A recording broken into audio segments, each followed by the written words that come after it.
This is Ag Matters PM from the Iowa Agribusiness Radio Network, brought to you by the Iowa Soybean Association, your source for the latest Iowa ag news headlines right here in the heart of the heartland.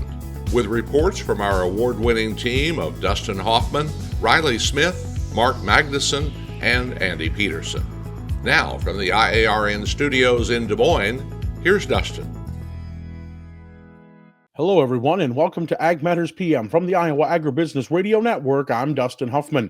Today is the 17th of April, 2025, Maundy, Thursday, for those of you of the Christian faith.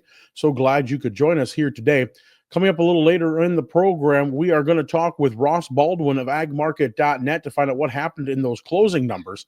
But first, we're going to talk with Michael Porter of John Deere. They keep pushing the boundaries of autonomy there at John Deere, and they're going to talk about the latest in their technology, some retrofit options, and also their tillage options when it comes to autonomous operation. Talking with Michael Porter of John Deere. We're going to talk autonomy today. Michael, thanks so much for taking the time to visit with us. Yeah, no, absolutely. Appreciate you guys having me on. So we talked a little bit about autonomy in the past, but what is coming out here in 2025 that you're talking to consumers about? Yeah, absolutely. So we're really excited today to actually introduce our new camera system. So previously, customers may have seen one that was mounted on the front weight bracket of our tractors at previous shows.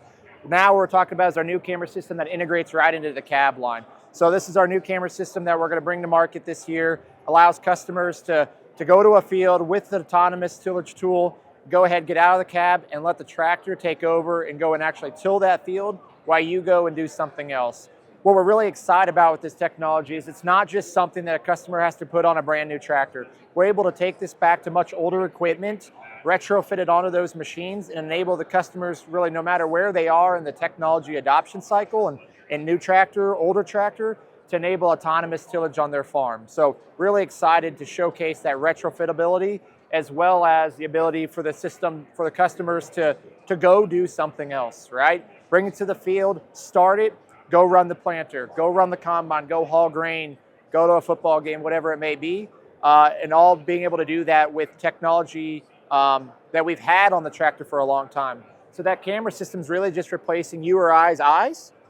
The G5 Advanced package with auto path and auto track turn automation, that's what's doing all the main work. The cameras really just take over from a safety perspective.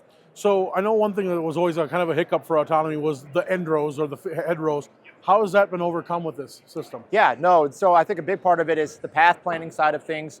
You know, another big part is mapping and some of the pre-work that goes in the field. This isn't necessarily something a customer who's never had, been in the field can take to and run. We do have a little bit of pre-work with mapping of the field. So customers, as they've gone and we've increased our signal accuracy, and they're mapping those obstacles in the field, we've seen the performance of the system really drive up as customers realize what it takes to enable autonomy. They need to be able to map those fields, map those obstacles and those waterways, and we see the success of the system really improve. And then obviously the big hiccup also with autonomy, at least for the customers, has always been, how do I trust this thing is going to be doing what its job while I'm away? I mean, that's a level of trust, like you said, to go into town, do other things. How do you keep tabs on it, and how do you know if something is to go wrong, that something needs attention? Yeah, great question. So again, the main thing that we tell people is you can build trust in the system by, number one, running our advanced technology today. Because if you trust that, that's really the enabling tech. But then, again, we've got 16 cameras all the way around constantly monitoring it, and it's also looking at all the sensors on the tractor to make sure things are going right. But it's really nice is it's all done via our Operations Center mobile on our cell phones, and customers, if they want to do maybe a spot check, can actually live view into those cameras on the tractor to make sure the tractor's doing the job it wants. But at the end of the day, our system is the safest it could possibly be. We have redundant security, redundant safety measures on it to make sure that, kids, animals, cars, whatever it may be, that can't get within, 50 feet of this machine at any time. Because again, safety is the number one priority. So if something were to go wrong, like mechanically, does the thing just stop where it's at and let you know? Absolutely. So if a diagnostic trouble code gets issued, whatever it may be, it detects something, it stops very, very quickly, sends an alert to your phone, and basically says, hey, I've detected a person, a car, an obstacle I don't know. I need your help. And so then it'll pop up and allow you to actually look at that camera and say, okay, what you actually saw was a giant garbage bag in the field. Okay, you're good to go over it. Or, hey, go ahead and route around it. But if it detected you or me standing in front of it, that's not an option. It's saying you got to come out, make sure that we clear these people out of here before we can go ahead and restart. So does that work? Like, I know the one thing is you have eyes in the tractor. You can see, you can't map a rock if you don't know where it's at, and you see a big rock. Does it do the same thing? Yep, 100%. It's going to stop and ask you, how do you want to handle this? Do you want to come out, move that rock, and have me continue? Or do you want me to go ahead and route around, and then you're going to come back and clean that little spot up? So the goal is we don't want to take away from the customer if they are running the combine or running the planter tractor. All of a sudden there's a little rock in one little section. Well, now I've lost all my productivity. No, we're going to route that thing around, go ahead and continue, and when they come to maybe move that tractor to the next field, clean up that spot that it missed. And then if folks want to be able to use the tractor and they're driving, how hard is it just seamless transition? Yeah. If you look up in one of these cabs, you'll notice there's really nothing in the cab different. Everything's built into the top. Everything's integrated into the machine. You're using the same G5 Plus display. You're using the same Starfire 7500. Again, if you're in the cab, you would not know that there's anything different. Really, the only thing from an outside looking at it is those cameras and that processing unit on the back of the machine. So then what equipment, is it virtually limitless right now with the equipment it can handle? So right now, we're going back to model year 20 and a half and newer 8s, 22 and newer 9s, and then back to even some 2017 tillage tools. So we're continuing to look at expanding the compatibility, but right now, we have a pretty big population of those 20 and newer tractors, and then all the way back to model year 2017 and newer tillage tools. The advantage of our newer tractors is maybe less components we have to add to enable the tech. So our model year 25 tractors are autonomy ready from the factory. It's just plugging in those cameras and away we go. Some of the older machines, like your 20 and a half, we may have to update a receiver. We may need to update some a brake valve, but we're including all of that in our kits with the perception system because we know that customers want to adopt it, and we got to lower that barrier to entry. So then speaking again, what it's pulling behind, is there any job it can't do yet? Yeah, so today it's tillage. So we continue to look at how we can expand that as we get better, but we're intently focused on how do we perfect autonomous tillage and the learning opportunities from tillage, or have very easy expansions of things like planting and grain carts and all those other things in the production system. But today we're focused on increasing the number of compatible tools. Every couple months we add basically a new autonomy ready tool.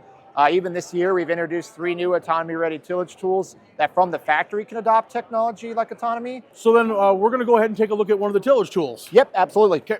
So picking back up here now at the high-speed disc. Yep. Tell us a little about how that system's working now. Yeah, so this is our new HSD 45 or high-speed disc, replacing our 3-section 2680Hs.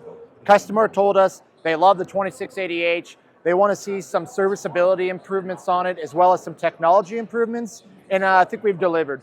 We first, with the new HSD series, we have a new heavier frame. So going from a 6-inch tube to 7-inch tube. We've lengthened the tool a little bit to help with heavy residue management, allowing that residue at high speeds to settle before the rolling basket hits it. And then with that comes a 3-year warranty. So a 3-year frame warranty on this tillage tool, something we're really proud of. And then we also said we need more technology. We want the tool to be autonomy ready. So this tool is autonomy ready from the factory. That means it has all the harnessing, wiring to enable autonomous tillage. So you'll notice here we have a Starfire receiver. A customer only needs to add a Starfire receiver to this tool in order to enable autonomous tillage. It has all the harnessing, the lighting along the back to enable this thing to run 24 hours a day. This HSD, along with it, new models, new widths to accommodate those customers that have restrictions on maybe transport. So any of the models under 35 feet are now under the 13 foot for transport, and then under 16 foot for all the bigger models. So it's a heavier unit, more robust. It has new pivot bushings that are serviceable, that we talked about. The frame warranty and the technology, a lot of great improvements, the same kind of overall finish and highly productive tillage that our customers loved about the 2680H, brought to the HSD and ready for autonomy.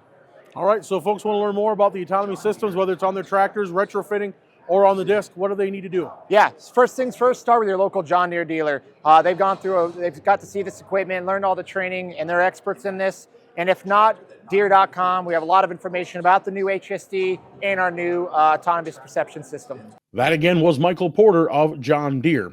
We're going to take a short break and hear from our sponsor, the Iowa Soybean Association and the Soy Checkoff.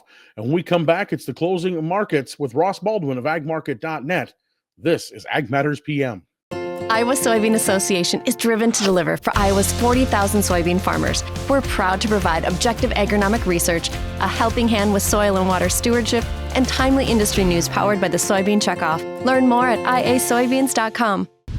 It's time now for the Ag Matters PM Closing Market Summary, your source for market analysis and settlement prices from the day's trade in Chicago, courtesy of the folks at agmarket.net. We're back on Ag Matters PM on the Iowa Agribusiness Radio Network, and it's time to get a look at the closing markets right now with Ross Baldwin of agmarket.net. And Ross, what did we see, first of all, in those grains ahead of this holiday weekend? It's been a lower week of trade across the grain markets, but honestly, it's been a quiet week of trade. And coming after, the last 2 weeks of nonstop headline news that we've seen and the extreme volatility across the equity markets, it's kind of been, I would say, welcomed across the commodity space to see these markets tame down a little bit. But right now, heading into the close today, corn is just really around unchanged to a penny lower. Soybeans are a couple cents lower. And over in the wheat market, wheat's trading, Chicago wheat's about a penny higher, and Kansas City wheat's 3 cents lower, 3 to 4 lower. But for the week, corn 7 cents lower, beans are around 7 cents lower. In the wheat market, Chicago's, I think, around 7 to 8 cents lower, and Kansas City's 12 cents lower. So if you step back and just look at the week, it's been a pretty quiet week of trade. After the volatility we saw in a couple of weeks past, having a quiet week, even though it's a bit lower, probably just a blessing in disguise.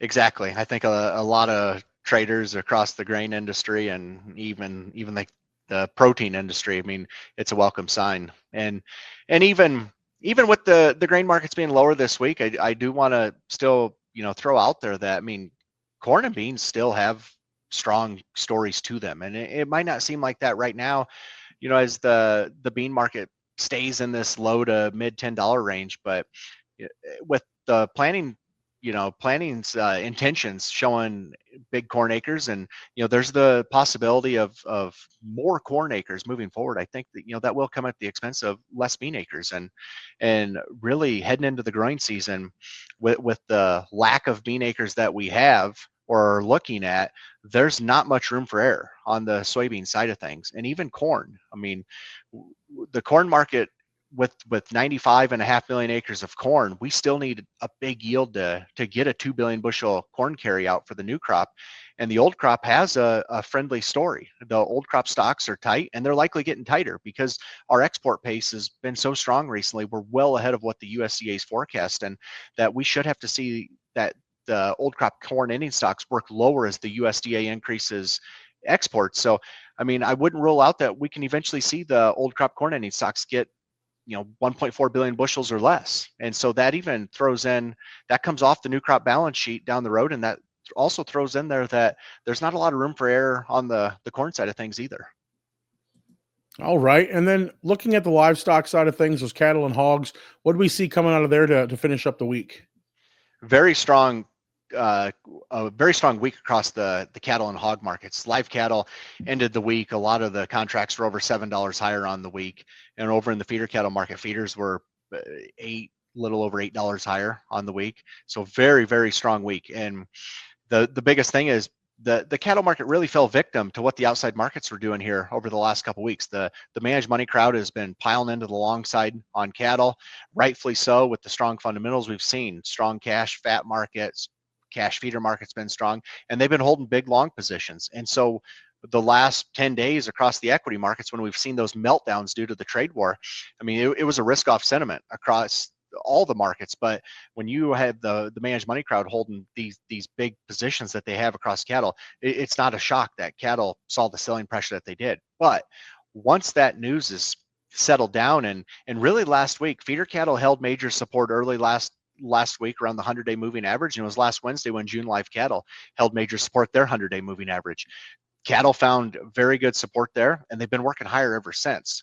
And they've put together an extremely nice rally. And today you got cash cattle. I mean, they're trading for, I would say they're trading anywhere from $2 to $4 higher right now. So, I mean, cash has still been pretty quiet, but there's been some 212 out there paid so far in the north here, which is an extremely good sign. I think the Packers, it's catching up to them, the lack of cattle they've bought these last 2 weeks, and we're seeing that play out in cash again. So even as the markets have taken a breather and sold off, it shows the underlying fundamentals are strong, and it's hard to really pull back this cash fats or cash feeders market. And that's been a big driver also across the feeder cattle market. April feeders expired here today. Today was their last trading day on the board, and they went off the board at 293.35, which is an all-time record high for any feeder cattle contract, especially the front month feeder cattle contract expiring. And I think it's the large driver of that 293.35 that we've seen them really open up at today and end the day at is the feeder index. The feeder index is a lag, and so the feeder index yesterday was at 288. Well, a lot of feeders are in the low 290s where that index likely ends up at. So I mean, this cash feeder market's extremely strong. And over in the hog market, hogs ended the week, they were over $4 higher. Hogs, from a technical perspective, they look pretty strong, and really the proteins in general got a strong story right now. All right. Well, if folks want to talk about some of the strategies they should be looking at and maybe some of the things they should be thinking about, especially going forward in a grain market that's right now decent, but you never know what's going to happen, what's the best way for them to get in touch with agmarket.net? You can reach me at our office here in Ampton. Our number is 712-373-3276, or you can visit agmarket.net to find any of the ag market brokers. All right, Ross, we thank you so much for the insight and look forward to talking to you again next week, and have a happy Easter. Thanks for having me. Happy Easter to you guys too. That again was Ross Baldwin of agmarket.net here on our program. Let's go ahead and take a look at the closing numbers here as they close for the week on the Iowa Agribusiness Radio Network market screen. At the close, May corn down 2 at 4.82 and a quarter. Soybeans down 2 and a quarter at 10.36 and a half. Soy meal down $1.10 at 2.95.60. Soy oil up 39 cents at 47.87. Chicago wheat up a penny at 5.48 and three quarters. Kansas wheat down a half at 5.57 and a half. Minneapolis spring wheat up 2 and a half at 6.06 and a quarter, and oats up 9 cents at 3.56 and a half. On the Merc live cattle up $2 at 204.07. Feeders up $2.45 at 286.85. Lean hogs closed up 25 cents at 90.40. Pork cutouts up 2 cents at 97.70. And Class 3 milk was up 41 cents at 18.32. And that's been a check of our closing market numbers, and that brings us to the end of today's show. You can find all our content online at iowaagnet.com, as well as on our Facebook and X profiles, and you can also follow us here on YouTube. Don't forget to subscribe and hit the bell icon so you're notified each time we put out a new video project. Don't forget you can get replays of Pods of Potential, Iowa Ag Matters, all of our programming, Weekend Ag Matters, and so much more, plus the free market analysis sent 3 times a day right to your mobile device through the Iowa Agribusiness Radio Network Market Podcasts. From the home studio in Ankeny, I'm Dustin Huffman. For Riley Smith, Mark Magnuson, and Andy Peterson, we thank you for watching. This has been Ag Matters PM.